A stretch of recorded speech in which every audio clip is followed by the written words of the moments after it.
అందరికీ నమస్కారం. నేను రాయపాటి శైలజ, రాయపాటి సాంబశివరావు గారి తమ్ముడు కూతుర్ని.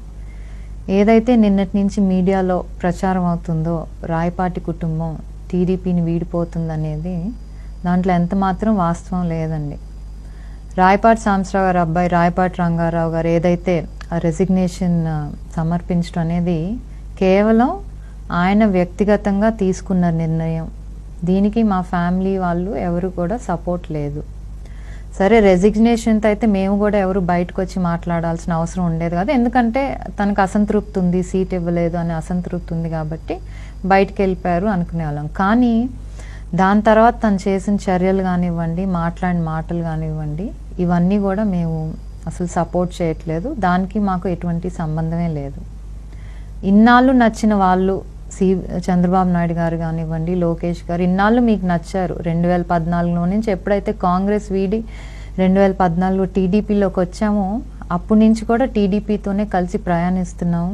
ఎందుకంటే వాళ్ళ ఐడియాలజీ నచ్చింది, టీడీపీ వాళ్ళ ఐడియాలజీ నచ్చింది, వాళ్ళు చేసే అభివృద్ధి కార్యక్రమాలు నచ్చినాయి, చంద్రబాబు గారి విజన్స్ కానివ్వండి, వాల్యూస్ కానివ్వండి, అవన్నీ నచ్చే ఆ రోజు ఈ పార్టీలోకి చేరాం. మరి ఈరోజు మనకి సీట్ ఇవ్వట్లేదు అనే కేవలం ఒకే ఒక్క బాధతో కానివ్వండి, కోపంతో కానివ్వండి, చంద్రబాబు గారిని కానివ్వండి, లోకేష్ గారిని ఆ మాటలు అంటాం మాత్రం చాలా తప్పు. దీన్ని మేమందరం కూడా ఖండిస్తున్నాం. అలాగే శ్రీనివాస్ గారు ఎవరైతే ఇంతకుముందు జెడ్పీటీసీగా తీశారో ఆయన కూడా సపోర్ట్ చేయట్లేదు. సాంబశివరావు గారు కానివ్వండి, ఎవరు కూడా పార్టీతోనే ఉంటాయి. ఎందుకంటే మేము ఆ సంస్కృతి అనేది ఏదైతే అవసరానికి ఒక పార్టీ వీడి ఇంకో పార్టీలోకి చేరటం అనే సంస్కృతి అయితే మాకు ఫ్యామిలీలో లేదు. ఒక విలువలు ఉన్న ఫ్యామిలీ.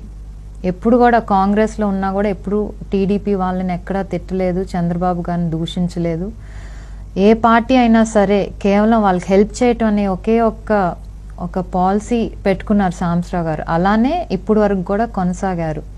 దీనివల్ల ఈరోజు ఆయన తీసుకున్న నిర్ణయం వల్ల కానివ్వండి, చేస్తున్న చేష్టల వల్ల కానివ్వండి, నష్టపోయేది ఈరోజు ఫ్యామిలీగా ఆ కుటుంబంకి ఏదైతే ఇన్నాళ్ళ పేరుందో ఆ పేరు నష్టం వస్తుంది తప్పితే చంద్రబాబు నాయుడు గారు కానివ్వండి, లేకపోతే లోకేష్ గారికి కాదు. సో మేము ఈరోజు బయటకు వచ్చి చెప్పేది ఏంటంటే ఫర్ ఎవర్ మేము టీడీపీతోనే ఉంటాము, చంద్రబాబు నాయుడు గారితోనే ఉంటాం, లోకేష్ గారు వెంటే నడుస్తాం. సో ఎవరు కూడా ఆయన తీసుకున్న నిర్ణయాన్ని ఇది ఫ్యామిలీ మొత్తానికి రుద్దొద్దండి. త్వరలో కూడా మా ఫ్యామిలీ మీడియా ముందుకు వచ్చి ఇదే విషయాన్ని వెల్లడిస్తారు.